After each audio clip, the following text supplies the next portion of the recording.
Bienvenidos a Archivo Oculto, terror paranormal inexplicable. Te cuento que este canal de entretención está dedicado a relatar historias reales, algunas conocidas y otras contadas por los propios usuarios, sobre casos paranormales, terror, misterio, ufología y otros casos extraños. Prepárate un café o lo que quieras. Apaga la luz, pero lo más importante, cierra la puerta de tu habitación. Estás en Archivo Oculto.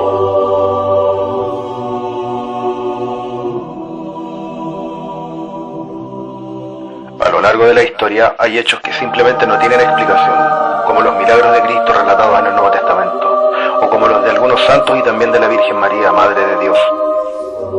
En la actualidad siguen ocurriendo milagros que no tienen explicación médica o científica, en la cual la vida de una persona o cientos ha cambiado por completo para bien. Muchos de estos casos han sido aprobados por la Iglesia Católica, aunque si bien no existe unanimidad en el mundo médico-científico, hay algunos que, dada su naturaleza, sorprenden a todos. He recopilado 4 casos de milagros documentados y aprobados que tal vez no conocías.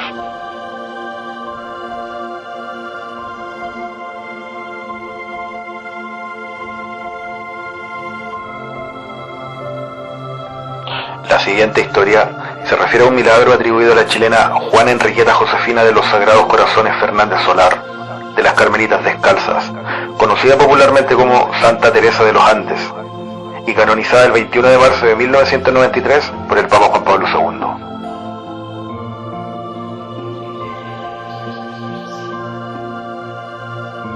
Para celebrar el fin del año escolar, el quinto básico del Colegio Las Condes de la institución teresiana organizó un día una salida del curso en el Estadio del Banco de Chile en Santiago.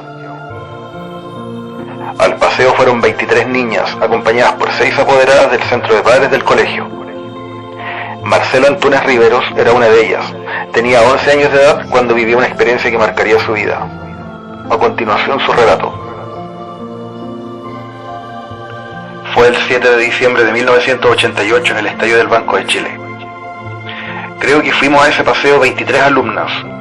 Cuando llegamos, nos fuimos a cambiar ropa, a jugar y a bañarnos. Luego almorzamos. Nos sirvieron pollo con papas fritas y una bebida. Yo almorcé con el traje de baño mojado, debajo de la ropa. Después nos pidieron que descansáramos 1 hora antes de bañarnos. Yo no sabía nadar, pero me fui a la piscina grande, que tiene una parte baja y una parte profunda. Sentí algo en el estómago, luego me resbalé. Empecé a pedir ayuda y nadie me escuchaba. Había 2 niñas cerca, traté de pedirles ayudas pero ellas no me vieron. Tragué agua, me hundí, sentí que me ahogaba, sentí todo helado dentro de mí. Me di por vencida y me hundí. Eran las 3 de la tarde aproximadamente. Se desconoce el tiempo que estuvo Marcela bajo el agua antes de ser rescatada por Juan Carlos, el salvavidas de la piscina del Banco de Chile. Cuando sus compañeras se dieron cuenta de que no estaba y que había una sombra en el fondo, comenzaron a pedir auxilio. El salvavidas se sumergió para rescatarla. La sacó inconsciente, totalmente morada con la lengua afuera, los ojos entelados, flácida y el vientre muy hinchado. La tendió sobre el pavimento al borde de la piscina para prestarle los primeros auxilios. Entre tanto, las niñas lloraban a gritos. La Marcela se murió, decían. Hubo una gran conmoción entre las apoderadas. Una de ellas instó a rezar a Teresa de los Andes. Ella es la única que la puede salvar. Una alumna decía, ¿para qué rezar si ya está muerta? Y otras gritaban, si está muerta, Teresita, por favor resucítala. Marcela no daba ninguna señal de vida, a pesar de la respiración boca a boca y de los masajes cardíacos. Según los testigos, la niña estuvo varios minutos al borde de la piscina sin señales de vida.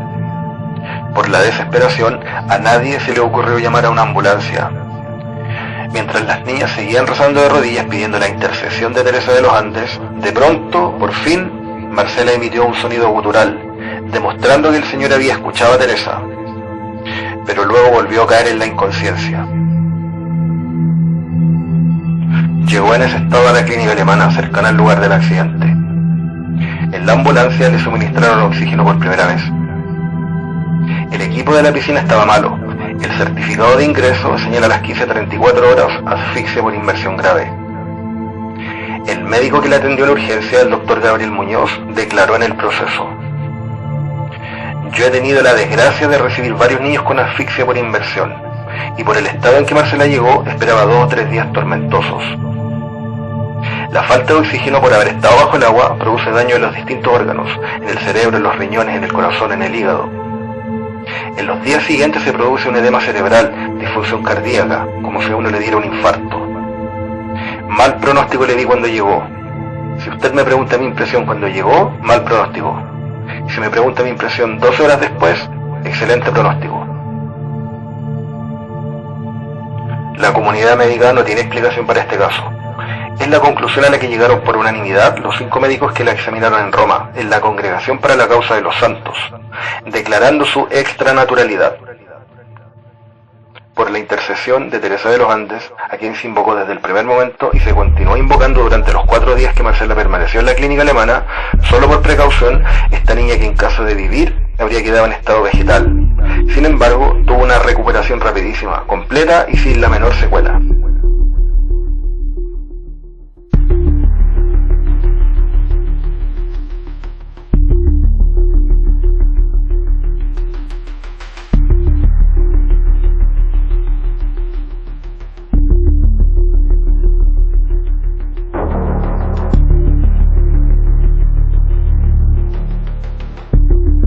Hola gente del canal, agradezco por seguirme y por escuchar las historias contadas en Archivo Oculto. Apóyame con tu like o comparte este video con tus amigos, ya que con tu apoyo seguiré subiendo videos. Recuerda también que si has tenido alguna experiencia paranormal y quieres compartirla, me la puedes enviar al mail que está en pantalla o al Instagram. Ahora también en TikTok para que me sigas.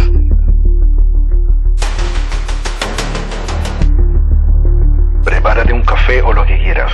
Apaga la luz, pero lo más importante, cierra la puerta de tu habitación. Estás en Archivo Oculto.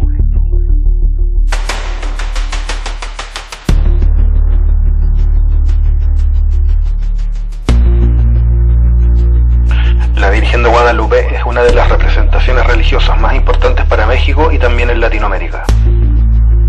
En 1531, la Virgen María estampó su imagen divina en un paño que recibió de Juan Diego el fray Juan de Zumárraga.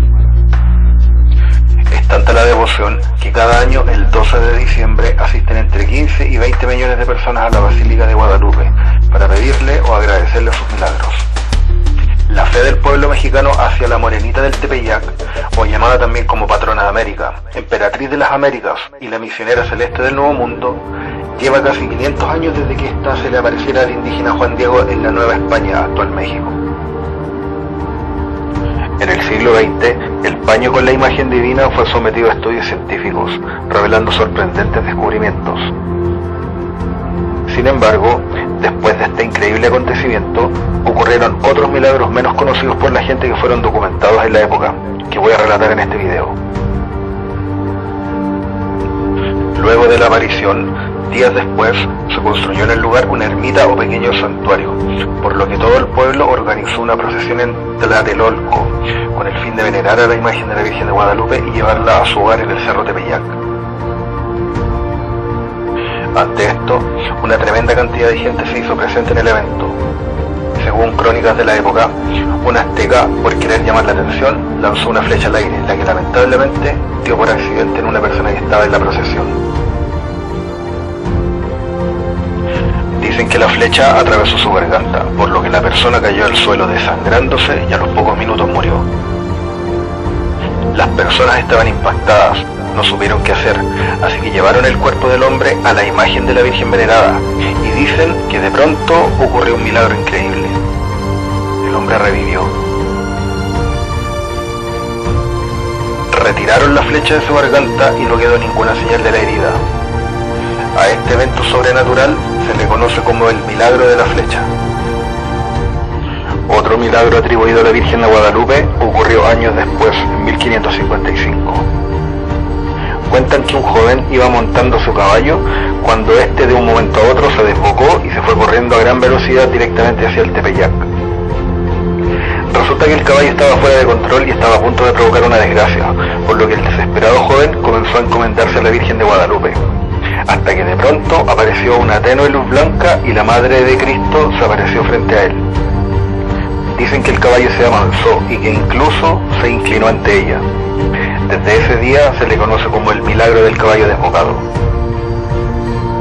Décadas más tarde, hubo también otros milagros atribuidos a la morenita del Tepeyac, como el milagro del naufragio, la cura de la tos chichimeca o la cura del cólera. Siglos más tarde, el 14 de noviembre de 1921, un hombre colocó una bomba con dinamita que colocó dentro de un arreglo floral a los pies de la Virgen de Guadalupe en la antigua basílica, con la clara intención de destruir la imagen original de la tilma entregada por Juan Diego al fray Juan Zumárraga. A las 10:30 de la mañana la bomba estalló, dañando las gradas del altar y los candeleros del atón. El Cristo crucificado de hierro y bronce, que pesa unos 34 kilos y que antecedía en el altar la imagen de la Virgen, cayó retorcido en el piso. Sin embargo, el objetivo de la bomba, la Virgen de Guadalupe, no sufrió ningún daño. E incluso se cuenta en el relato que el vidrio que protegía la imagen también resistió al atentado. El crucifijo de metal recibió todo el impacto de la explosión y cayó hacia atrás, desfigurándose en su estructura. Esto se tomó como un milagro, puesto que la figura metálica de Jesús protegió a su madre de la explosión, por lo que desde ese momento se le llama el Santo Cristo del Atentado o el milagro de la bomba. Respecto al responsable del ataque, momentos después de que la bomba estallara, los presentes comenzaron a buscar al responsable con la idea de lincharlo. Según testimonios periodísticos de la época, hubo personas que vieron a un hombre poner flores a la Virgen, luego bajó rápidamente a la escalinata del templo y después de la explosión vieron que corrió como arrancando de alguien. También declararon que el autor del suceso tenía un semblante descompuesto. El sospechoso fue más tarde detenido y su nombre era Luciano Pérez Carpio, un ferrocarrilero apodado El Dinamitero. Aunque como autor intelectual fue señalado el expresidente de México Álvaro Obregón. Los rumores de que el atentado fue obra del presidente mexicano nacen de los periódicos de la época, que habían reportado que el mismo Álvaro Obregón habría llamado a las autoridades civiles y religiosas de Tepeyac para evitar que lincharan al responsable de la explosión. La figura del Cristo de hierro y bronce quedó como testigo del atentado contra el símbolo más preciado de los mexicanos católicos y de los destrozos que causó la bomba en el altar de mármol de la antigua basílica del Tepeyac. El Santo Cristo del Atentado se conserva actualmente en una vitrina de la Basílica de Guadalupe. Dale like, comparte y comenta para seguir creciendo y subiendo videos. Y si te impactaron las primeras historias, prepárate, porque quedan 2 historias más en Archivo Oculto.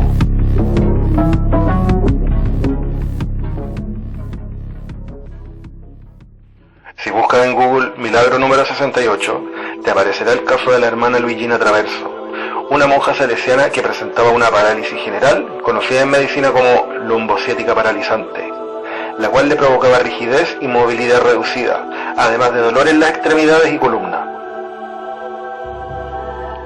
Entre 1962 y 1965 fue sometida a varias terapias farmacológicas y radiológicas y a 4 cirugías, pero al final ya no podía caminar y pasaba los días en cama atormentada por los dolores.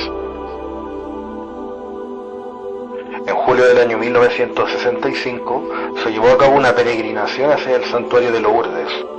Durante su estancia, del 20 al 26 de julio del mismo año, la monja participó en todas las celebraciones tumbada en una camilla, porque no podía caminar ni estar de pie. Antes de viajar a Francia, fue chequeada por un médico, y este fue su informe. Paciente en estado general grave, pálida, hipertensa, con cicatriz quirúrgica fresca y seca, rigidez y contracción del tracto lumbosacro de la columna, reducción de la movilidad de los pies por parálisis de los músculos tibiales anteriores, hipoeficacia de los músculos sural y tibial posterior. Al llegar a Francia, Sor Luigina fue bañada en las piscinas del santuario, tal como la Virgen María se lo pidió a Santa Bernadette. El 23 3 de julio, en la bendición de los enfermos, al pasar el sacerdote con la hostia consagrada en la procesión eucarística, Sor Luigina dijo que sintió una sensación de calor en todo el cuerpo, como si la camilla se moviera, junto con una fuerte sensación de querer ponerse de pie. Luego, de manera milagrosa, pudo levantarse de la camilla y caminar sin dificultad, sin dolor, ante el asombro y alegría de los presentes, siendo un hecho inexplicable, sin definición médica, porque el estado en el que llegó era completamente diferente. No tenía movilidad en sus extremidades. Al regresar de Lourdes, el 27 de julio de 1965, Sor Luigina recibió la visita del profesor Claudio Rinaldi, jefe de ortopedia del Hospital Civil de Tórtona, quien certificó su estado de salud. Buen estado general, articulaciones inferiores totalmente móviles con igual fuerza y simetría, sensibilidad normal. Desde esa fecha no ha vuelto a tener ninguna manifestación de la enfermedad. Su caso fue estudiado en profundidad por el Comité Médico Internacional de Lourdes. El 28 de julio de 1966, el 31 de julio de 1984 y finalmente el 28 de julio del 2010 se confirmó la curación con voto formal y unánime, remitiendo todos los antecedentes a la Iglesia Católica. Después de 45 años, los días 18 y 19 de noviembre del 2011, el Comité Médico Internacional de Lourdes declaró lo siguiente: la forma en que se produjo esta curación sigue siendo inexplicable para el estado actual del conocimiento científico. El 11 de octubre del 2012, el obispo de Casale Monferrato en Italia, Monseñor Alceste Catela, declaró lo siguiente: la curación de la hermana Luigina Traverso es milagrosa y debe atribuirse a la intercesión de la Santísima Virgen María Inmaculada. Esta información aparece de manera oficial en la página web que aparece en pantalla. Actualmente, con más de 85 años, la Madre Luigina aún vive en su monasterio en San José de San Salvatore Monferrato.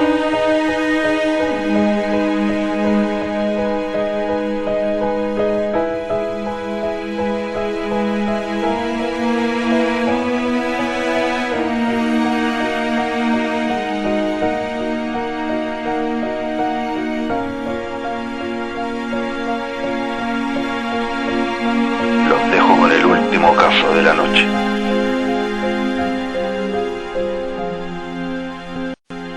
El 15 de agosto de 1996, durante la fiesta de la Asunción de María, el entonces arzobispo de Buenos Aires, Jorge Bergoglio, fue testigo de un milagro en la parroquia de Santa María del Barrio Almagro, en la capital bonaerense.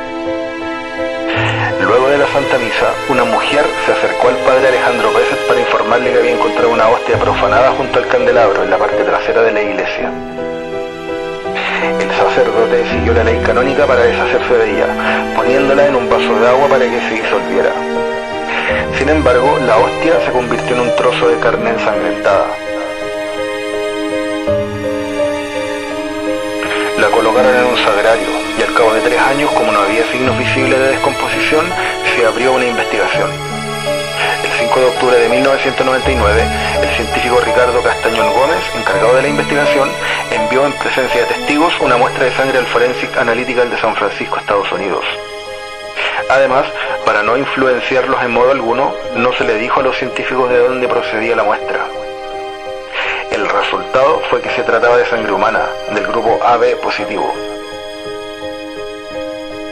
Se enviaron muestras de tejido al Dr. Frederick Sukip de la Universidad de Columbia en Nueva York, un respetado cardiólogo y patólogo forense de renombre.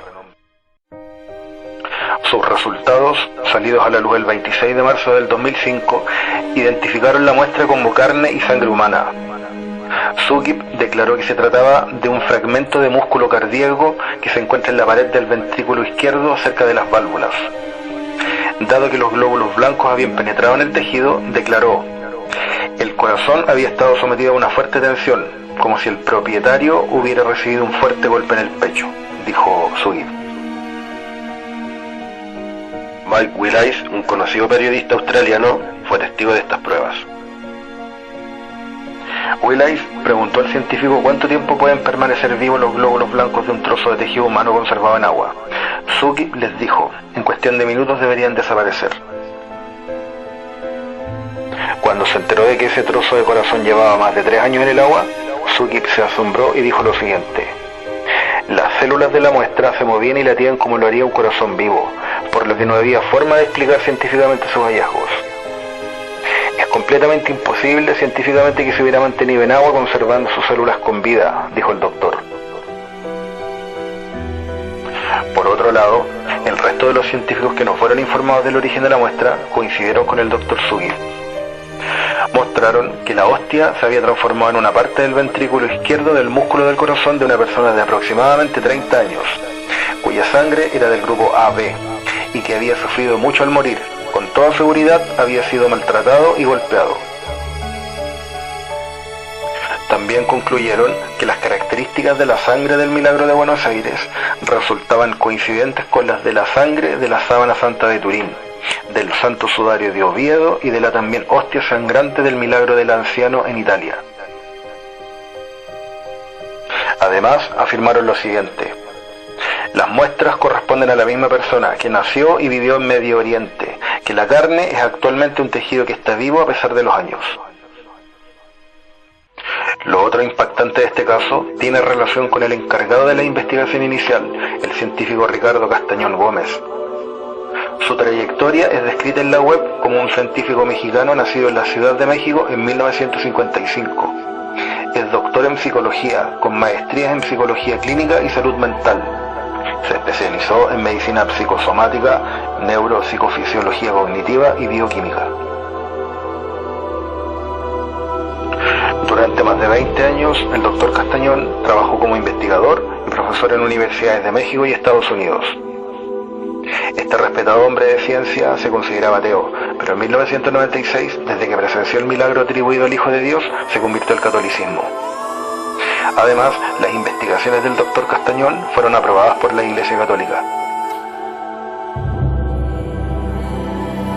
Mi intención no es imponer una creencia o poner en duda los milagros atribuidos a la fe cristiana. Yo simplemente doy a conocer estos casos. Algunos son realmente impactantes. Queda a tu criterio creer o no creer.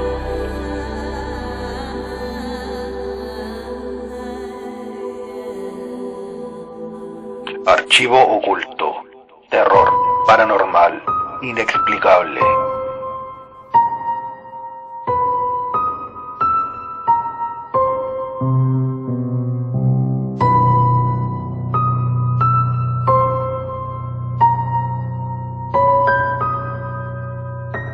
Ayúdame a crecer dándole like al canal, suscríbete o comparte este video. Si quieres contarnos tu experiencia, puedes escribirme por correo a archivooculto236@gmail.com o por mensaje privado al Instagram del canal.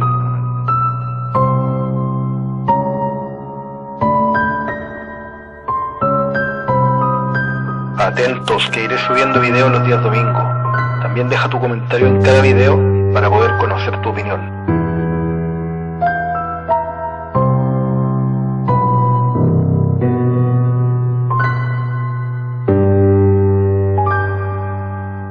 Y recuerda, por favor, no te asomes por la ventana.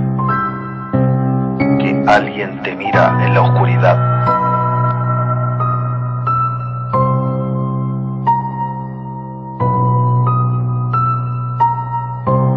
Recuerda que estoy subiendo videos con distintas temáticas.